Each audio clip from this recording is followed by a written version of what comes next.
You're listening to the Spiritual Highways podcast with Leigh Ann and Michelle. Hi, ma'am. Hey, how are you? I am well. How are you? I'm good. Good. How's your week? Well, last week, how has it been? Good, I guess. Good. Yeah, busy. Yeah. Full steam ahead. Oh, mine was kind of intense. I'm going to be very honest. I've been kind of pissed off for like a whole week.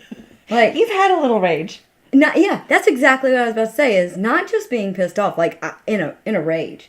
Like, and I'm gonna just be very open and honest. Like, so much to the point that like I'm driving down the road and I envisioned someone hitting me in my car, so that I could get out and like beat someone mercifully. How do you say that? Mercilessly? Yes, that's what the word I'm looking for. Yeah. How messed up is that? Well, I'm glad that didn't happen. Well, I'm glad it stayed in your head. yeah, because that really, you would not be, I don't know how you'd put a bow on that. I really don't. I really don't.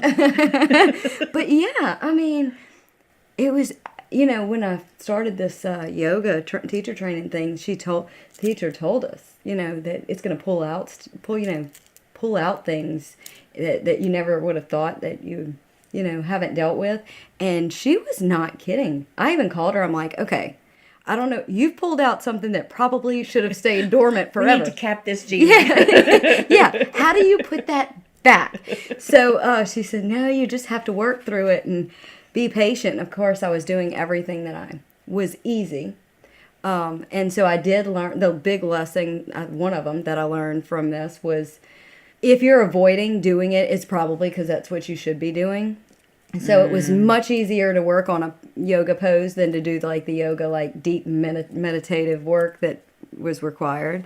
But I've had a very rage week, and so But you're like it's past. Well, and that's what I'm getting at, because I've gone through a lot of different avenues to try to aside from rear-ending somebody so you could beat them. Exactly. No, I wanted them to rear-end me. It couldn't be my fault. I mean, come on now. It couldn't be my fault. And so yeah, one day I went and ran like 3.2 miles, which, if you know me, that is like, that's impressive. Very impressive. Let me interject real quick. Do you know what stuff can be found on the side of the road? It is like, it blew my mind. Do we need to get you a backpack so you can collect stuff? Is it worth collecting? Okay, believe it or not, I did not pick up one rock. And that's interesting. That's like a miracle. None of them were heart-shaped? Yeah, but I usually would just pick up at least one random rock anytime I'm within if rocks are within my vicinity. But I didn't. But I mean, I could have, what do you call that 80s toy, like Tinker Toys? Yeah.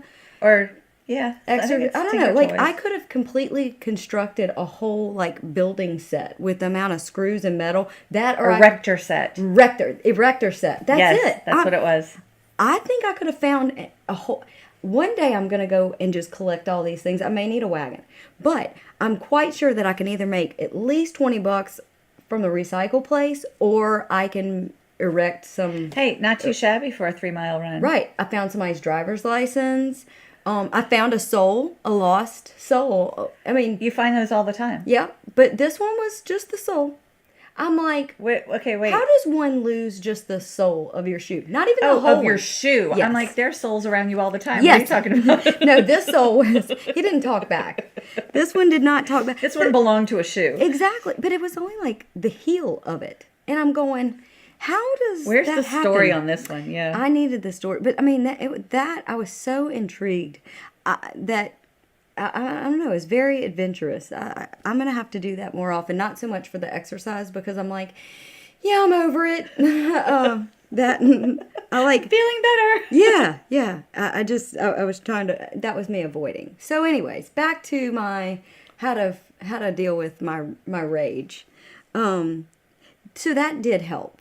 And then lots and lots of every yoga class that I could possibly go to helped too. And then a friend of mine joins the gym, and so yesterday I was able to go with her and let out some I don't know.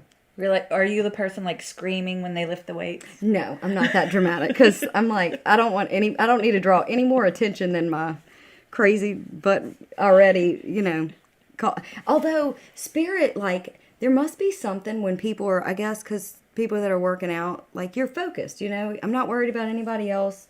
I'm there to, like, got a job to do. Right. Yeah. Spirit, man, they've got other ideas. I'm like, shh, these people are like doing a pull-up. We don't need to interrupt this process, like, quiet down.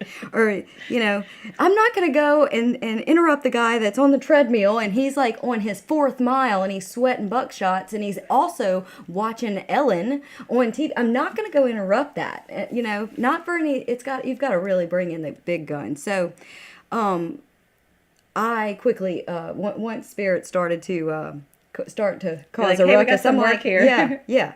So I did schedule one appointment while I was there, and then I decided to leave abruptly. Like, okay, we're going to call it quits. We're wrapping this up. Yes. So, but the other thing I'm going to say, and I think this is like the biggest thing, and I've already told 3 people this today, so I'm going to throw it out there because obviously everybody needs to know it. But whenever you're carrying around a lot of heaviness, and I know this, so why haven't I been doing this for like, I don't know, this whole week? I don't know. But take a salt bath. Just more, I know I've said this before, but just the regular salt, not Epsom salt, not eucalyptus and Epsom salt, just salt, like Morton's salt. I don't care if it's Morton's, just regular salt, table salt. And I poured the whole entire, I don't know how much that is, like, the little round purple thing. I don't know how much is in that container, but I figured I needed it, if not 2 of them. And so I dumped the whole, it was the most amazing feeling ever. I'm like, why didn't I remember this a long time ago? I'm going to do it. It was amazing because you take a hot bath and you're there, and I stayed in it for like 30 minutes. And then you like rinse with cooler water to where you can just feel the difference on your skin. And oh my God, it was amazing. It was like I would not have wanted to be in that drain because there was some stuff that went down that drain that day. I promise you. All the rage down the drain. Yeah. Well, for the most part, about I would say 95%. Oh, good. So yeah, I mean, I still got the, but I don't wish ill will on anybody, and I don't wish to get into an accident. I'm in a much, much happier, healthier place. I'm glad. Me too, because I was starting to worry. I'm like, wow, I might need to go see somebody. I might need to go, hey, what are you doing up there? But I mean, just case in point, we all have things that we've got to deal with that, it came out of nowhere. Like, where's this coming from? So I think sometimes things build up, and so you don't notice that they're coming. Yeah. And then it's like blaring at you, and it kind of broadsides you a little bit. Yeah. Because you do let it build up. Right. And I mean, it's like, because we're good at ignoring things. Yeah, and for it's ourselves. little things. Yeah. But I think it comes with, for me at least, nothing could come of where I was at. And I should share, but I'm not quite ready to go there yet. Like, I need to be 100% before I share, because we don't need to, for safety purposes. Yes, please, for my safety. So, but anyways, I feel like I needed to validate how I was feeling for myself. And, like, in order to do that, they had to go back, and I had to retrace and relive some things over again that I thought would have had nothing to do with what they had, today. I mean, this was years and years ago.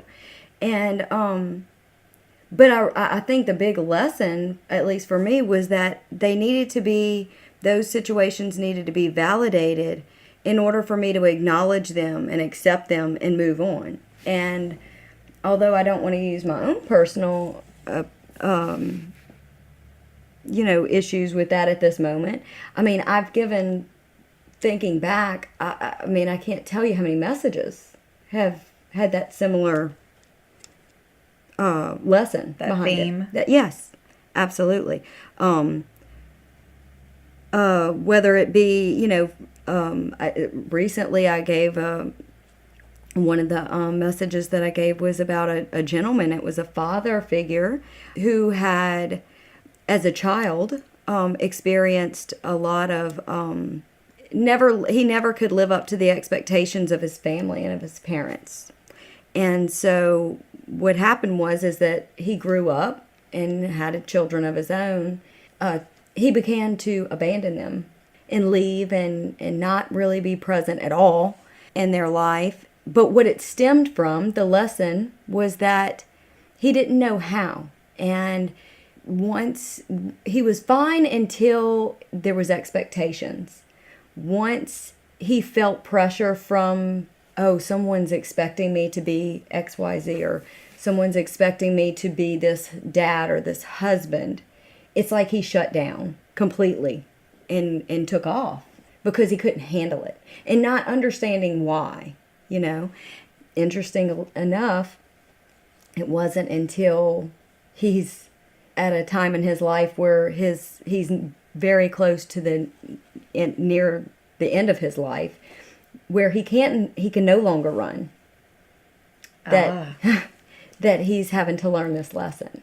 Interesting. But the message is that he could not accept that role and in the role that he played, and he couldn't accept the pain that he caused others until he had his own pain validated. So he needed to hear someone say, hey, I understand that this is why you do the things that you did. I know that as a child, you never felt that you were good enough, that you always felt like you were a failure, or that you couldn't do and achieve the goals that you set for yourself. Therefore, when any expectation was asked of you, instead of facing that fear head on, you ran. Which is exactly why it was easier to create a new family with someone else, because that wasn't his. It was his opportunity to maybe do better what he couldn't do for his own. Like start over. Correct. Instead of dealing with what was at hand. Dealing with it, yeah. But Spirit was very clear in the sense that he would not be able to accept what his accept responsibility for what actions he did to these people, to his children's lives, if they weren't able to show him where that where it came from. It's like he needed to have his past validated. Otherwise, he would have been in denial. He would have said, you're crazy, and he would have just shut down. He couldn't run because he was in a spot where he can no longer physically run. Right. But he would have shut down and not acknowledged it. But because acknowledged their pain. So I'm going to ask some questions. Absolutely. Okay, so how does someone go about validating that? So you've given this message, and how do the children go about, is this a conversation they need to have? How does that work? Well, it depends. It really depends on the relationship that they would have. In this scenario, there was two very different people. And so one of them was going to write him a letter, and the other one was going to do a verbal conversation, have this verbal conversation with him. Okay. And so when you say validate, does that mean that they need to know, do they need to bring up in this conversation what he dealt with, or do they just need to bring up how he made them feel? Well, what I would say first, and this is based because on when you say he needed his feelings validated, that's where I'm like, okay, no, that how makes does sense. that happen? No, how do you do that? That makes sense. Well, first, it's stepping outside of yourself, and kind of breaking down the barriers of what you perceive this person to be. We interact with, especially people that are close to us, but even as a boss, you expect a person to be one way, and because that's how you've always seen them, right? Well, it's stepping outside of that and kind of losing sense of everything that you know for a moment, or try to at least, and break it down and say, okay, how was their childhood? Right. Go back, not just stepping out. So you need to see them as a human being. Correct. And not as just the role they played in your life. Exactly. So you need to see them as a whole person and not just what they are to you. Correct. And see, sometimes just in doing that, you can look at these patterns. You can see, oh, well, my dad's dad always said that he was a jerk or this or that. You know, and I'm not saying that's the pattern, but you can kind of go back and you can kind of see just in that just alone, becoming aware. Exactly, really helps a lot. But then it's to take it to the next step, and it's your relationship with that person. Can you approach them with, hey, can you tell me about this? Or how did that feel? That must have made you feel, or, you know, bring up different specific scenarios, like what was up with, by having them, a person that's heard, like they feel heard, no longer has to run. You know, they no longer put their defenses up, because it's like, oh wow, someone heard me. Someone sees it through my eyes. And especially a person that is fleeing and is running from those feelings, a lot of times that's what it takes, is they just need to be heard. Right. And it takes a lot of compassion on the other end, and it's not an easy thing to take yourself out of your own pain. One of you is going to have to take that step, and if you're on a path to healing, and someone who's sitting down with you is actually getting behind the scenes information that you might not have had otherwise, you really can go, okay, I'm gonna need to be the bigger person and step forward first. Well, yeah, because you're not just putting a Band-Aid on it. Right. If you're just worried about your feelings, then you're just putting a Band-Aid. But if you go back to the source, like if you're looking for true growth, like Correct. True healing. Right. Right. Because that's when the sincerity is going to come out. That's when somebody's going to say, oh, wow, now how I was treated. Wow, I'm doing that same feeling I'm doing to you. I'm causing you this pain. That's an eye-opener. Right. And that's where like you said a minute ago, that's where true healing comes into play. Well, and also, yes, the healing, and then you break that cycle. Right. Because even though you might not even realize, and not to say that everyone does this, but you could end up repeating that pattern and not even realize it. Absolutely. In one way or, one way or another. So if you're able to do that with your, whoever it was, a parent or right. grandparent, or I don't know the dynamic, any right. relationship, but if you're able to truly heal, and it's interesting because I'm going to interject. Wait, let me say this. There's also a flip side to that. Let me throw this out there, because I don't want to leave people hanging, because the person that you may not get might not get resolution. Right. They may say, I'm not ready to deal with this, because that's bringing up a lot of family trauma. But knowing that you went and you see it from because your perspective would now be changed. Even though they're not ready to accept that, you still have, by educating yourself and seeing that history, you kind of consider the source. Which, when you consider the source, you don't necessarily need to have them agree with you. You've been heard. Your voice has been heard, which allows you to accept the relationship at hand and then move forward. So it can go both ways. Because really at the end of the day, you are responsible for what comes out of your mouth. Exactly. And if you approach a situation with your whole heart, in true sincerity, to either work it out or just move forward, mm-hmm. you can only control what you bring to the table. Right. But you've been heard. Yeah. Right. Okay, I didn't mean to interrupt. No. I didn't want to leave them hanging. No, that's good. But it's interesting because I was just having this conversation yesterday with a friend. She's having trouble communicating with one of her children. And I was like, it's all about validating their feelings, and sometimes just saying, I know you are frustrated. While you might not agree with how your child reacted in a situation, and so I guess I'm dealing with the in the now, mm-hmm. and not stuff that built up from past situations, but like moving forward. You might not agree with how someone handled a situation, but if you can at least have that open conversation and go, hey, you know what? I get it. I get that frustrated you. Mm-hmm. And looking at how you handled it, is there a way that you could have handled it differently? And it gets them opening up and talking about it, because then they're heard and they go, you know what? That would have frustrated me too. But let's look and see how you could handle it differently. And just try to get them thinking whole picture at a young age. Yeah. And I'm not talking like 5 or 6. I mean, it's age appropriate conversations.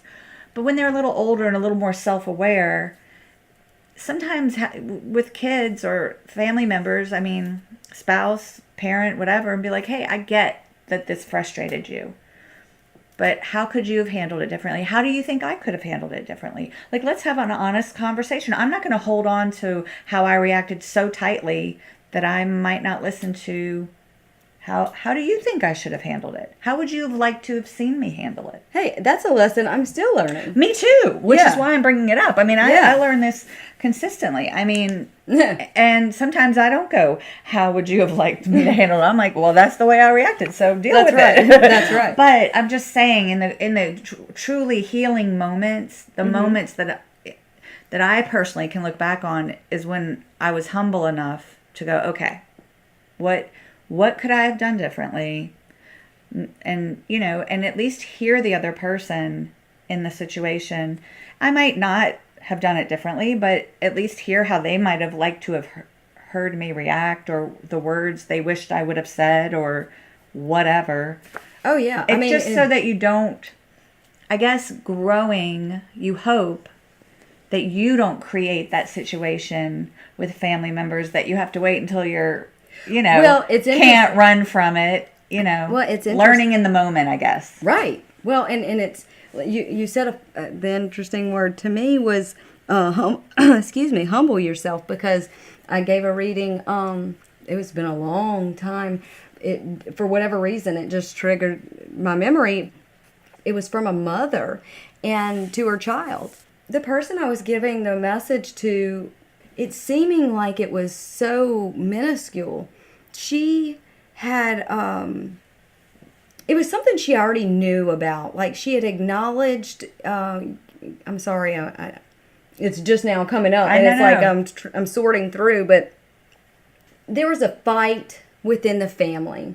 The mother was deceased, and that was who I was communicating with, and it was her daughter that was there. And the mother knew information that the daughter at the time, there was a family fight, and the daughter needed to be validated. She needed to be heard, and the mother wasn't strong enough to stand up to all this other big family, to say that the daughter was right, if that makes sense. No, I get it. And so the mother that was coming through finally said, yes, you were right. And I was a coward, was the words that she used. And out of everything in that message, that was what she needed to be healed. And that was her message to me, was that alone. Had we not discussed anything further, that alone is what she needed. Is just to be heard, and for her mother to accept that responsibility. And that was it. That was life-changing for her. So, just in those little moments, so it makes you think. Well, and it makes you think, like, her frustration that she felt after her mom had passed. This is 25 years. Yes, and 25 years later. That literally drove her whole life in the back of her mind. Somehow, some way, it affected her. Yeah. That's all she needed to hear to release that. Well, you know what else has been a constant theme? 2 things. One, I must have said for the past 2 weeks, in at least 2 or 3 messages a week, have been, I've used the word full circle. Like, everything has gone full circle, whether it be, family patterns, or hurt, or pain, whatever the case may be. I've said that so many times this week, it's kind of crazy. But the other thing was, I read in this book, Was it a book or audio? No, it was not even audio. It was like a YouTube video on okay. on this guru from India. Da, da. But he said something that like totally resonated with me, and it was that. But he said that they were asking about meditation. He said, "You don't ask what is meditation. I mean, no, you don't ask how to meditate. You ask what is meditation, because once you know what it is, you don't have to ask the question anymore." Interesting. But what it stemmed down from was our thoughts. And so he goes on to say that everything begins with a thought. Like all of our great artists, all of the, the Declaration of Independence, all of these huge things that have shaped everything we are, all started and all stemmed from just a thought that kept inside or, withheld would have completely changed. Like things would not have happened. But it starts with a thought. But here's the interesting part to me. So that, for one, was like, I never looked at it like that. Right. Broke it down into like the micro. Yeah. No. So it went from there to, okay, your thoughts that are in your mind, how they change when they're outside of your mind. How do they change? And the example because this is what triggered it for me, was in yoga we have to do our, we're doing calls, right? And so I have to say, raise your hands overhead, fold forward. And in my mind, this is like making total sense to me, right? Like I'm like, oh, I got it. Well, when I started to do the verbal cues, I'm like, whoa, that's not at all what I meant. Like that's not how it sounded in my mind at all. So it made me think, it's kind of like in your head you can sing a song, like you can kill it, but then you start to say it completely, like, I know it for me, it just kind of goes downhill. But it really makes you think. So that's been a theme for me all week, was saying it. Because our thoughts are nothing more than a thought if they're kept in your head. So mind is the mind is the builder, so build or create it, put an action to it. And in order to put an action to it, you've got to bring it to life. And in order to bring it to life, you've got to verbalize it. So that starts somewhere. And, that is your start from somewhere. And then, that's when things happen. That's when the greatest things in our whole humanity and everything happen. And I don't know, something about the way he said that, and then that no matter what, we are all, our minds are all the same, our brains are all the same. So anyways, I hope I didn't go too far down the rabbit hole, but I think, how do you get from in your head to your mouth and keep it the same? Practice? Because sometimes in my head I think something, and when I try to explain it, sometimes even to you, if I try to explain it, I'm like blah blah blah blah. Like I'm like, in my head it sounded different. But I think that's how it's supposed to happen. I think what's like you work through it. Yes, I think what's meant to stay in your head stays in your head. I can guarantee you, I am in my mind. Things sound a lot better than what they come out. The garbage that comes, because I know it's like, craziness, but I believe that the guts and the things that are supposed to come out comes out, especially when you don't try. Like it just happens. Yeah, it just happens. And I think that's when greatness happens. And being aware of it. Yeah. Because it is way different. Just think about it. Like go to your day, because it happens a lot. It's like being able to spell a word. Like I could spell it in my head. Well, sorry I can't write it. Who needs to see it? Obviously. But it really makes you conscious. And I think the more you work with that dynamic, I think the more it's like you're going to fine tune it. I don't know. I'll have to let you know, because I just became aware of it like that. Right. Because I can guarantee you, I do not verbalize everything that goes into my brains. Oh, you would have to. They would lock me up. I'm quite sure. I'm sure. Yeah. Hush your mouth. Yes. No, that's fact. They would lock me up. So, but anyways, I don't know. Spirit's been full. Yeah. Oh, Yeah, I've got a lot of food for thought this week for sure. A buffet. A buffet. Yes, yes. A buffet for thought. Absolutely. Well, I'm going to go take a salt bath. I think I need one. Extra Yeah. salt. Yeah, Morton's just, I'm telling I should get like a kickback from them or I something. know. Hey, huh? Morton's. Yeah, I'm telling you. Yeah, I've gone through, I think I'm going to go to Sam's. I don't know if you can get it in a bag. big vat. You know how people that have cats and stuff, they put it in the garbage bag, like a garbage can, like or kitty litter for you can. Yeah. Yeah, I think I'm You going to need like a big barrel of it. Yeah, to put by my bathtub and be like, there you go, just take a scoop. You know? One of those the Yeah, giant scoops. Wow. You know, that's the float tank. I would like to try. It's something with salt. I don't know. I'll have to tried get back. it. Huh? I've tried it. You've done that? I did. That okay. I That's felt like for I was next. floating in space. Yeah. That's so next week. Okay. Because that needs to happen. Okay. I'll go hold your hand. Not in the tank. Well, I don't know. What is it? I don't know what it's like. I may freak out. It's not closed, right? It's totally closed. Yeah. Oh no, ma'am. I don't know. You may have to. It was weird. I thought I was like in one place, and then I opened my eyes, and it's dark, and I was actually in another place. It's very Wait, what? disorienting. Oh, great. Yeah, yeah. Okay, I'm gonna look into it. I'm gonna try to go have it done next week if I can find an appointment. I can a go. place. I'll breathe in the salt air while you float.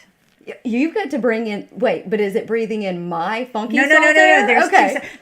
There's a room where it's just dry salt air, and you go, and it just helps with your respiratory. Yeah. And then there are tanks, and it's kind of like a little isolation tank, and it's like a square pool, a little square pool, like maybe 6 by 6, and it's full of salt water, and you literally float, kind of like if you were in the Dead Sea, I guess. Okay, you know what I'm envisioning in my brain But it's right dark. now is like a sci-fi movie, like Alien or something, where they Okay, have see, those but pods. you can't bring that into it because then my inner thing is going to freak out. And What's then that thing from Disney with the blue people? Minions? No, they're Smurfs? yellow. I No, don't know. that's not even Disney. Where are you going? I'm just thinking blue people. No, with the little, they're like Avatar people. Oh, yeah. Is that the movie? Avatar, yeah. Okay. When you go into Disney and you go to get on the I've ride. never been on that ride. Well, when you're getting in there, they put these blue people in tanks. That's what I feel like. It's Okay, like no, I'm it's gonna a bigger float. tank than that. Like I feel very Matrix. Like, are there going to be tubes? Yeah, attached? there's no tubes attached to you. You're fine. A little matrixy, but bigger. You're not in a little cocoon. There's room for you to stretch out. We are totally following up. I'm happening. I'm calling as soon as we get off. Oh, Lord, finished help us. recording. Yeah, we're gonna video it. Okay. Well, unless I'm naked, and we won't put. we won't be anybody through- videoing it. That's a whole different video. Oh wow. Oh, I'm sorry.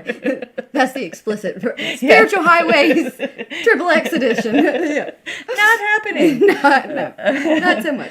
Well, Until next week. Yep. Good luck. Bye. Bye. You've been listening to the Spiritual Highways podcast with Leigh Ann and Michelle. Catch up on past episodes at spiritualhighways.com, on iTunes, Spotify, SoundCloud, YouTube, and more.